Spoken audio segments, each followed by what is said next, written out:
Vienas iš geriausių pavyzdžių, kaip Lietuva atrodo bendrame kontekste, tai yra atsinaujinančios energetikos plėtra. Po Rusijos invazijos į Ukrainą buvo priimti sprendimai tiesiog didinti atsinaujinančios energetikos apimtis elektros gamyboje ir jeigu prieš karą importavimo 2/3 elektros, šiandien 2/3 mes jau pasigaminame pas save.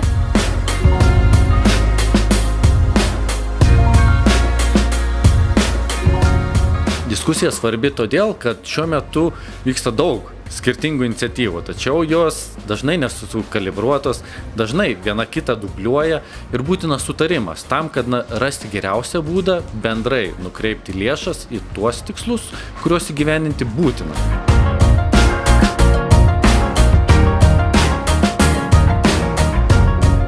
Pačio asmeniniai tikslai turbūt yra ir karjeriniai susijęs su žalia Lietuvos ateitimi, norisi prisidėti kažkuo tai gerai prie šalies ir vienas lauke ne karys, norisi žiūrėti, kaip galima bendrai su žmonėmis tai daryti, kokia bendra yra mūsų vizija. Medžius sodinam, su skautais renkam šiukšles, viską darom gamtos labai, studijuoju finansus, tai kažką siekiu su gamta sujungti finansus ir todėl čia yra atėjau pasidomėti.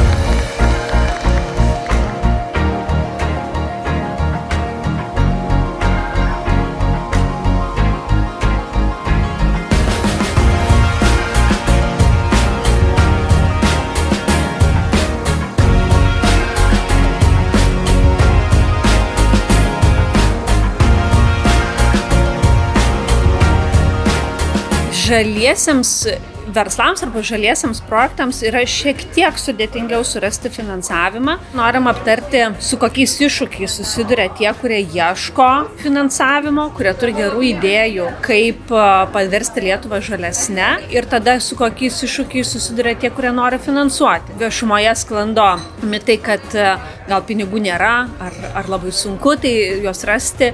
Iš kitos pusės, kai kalbam su finansuotojais, jie sako, kad projektų trūksta. Esame miškų šalis, mums miškai yra mūsų ir identitetas ir, sakyčiau, unikalumas ir konkurencinis pranašumas. Tai jeigu mes to nesuprasime ir prarasime, labai ieškosime savęs galbūt iš naujo, o mes tą jau turime ir tą tikrai galime išsaugoti ateities kartoms.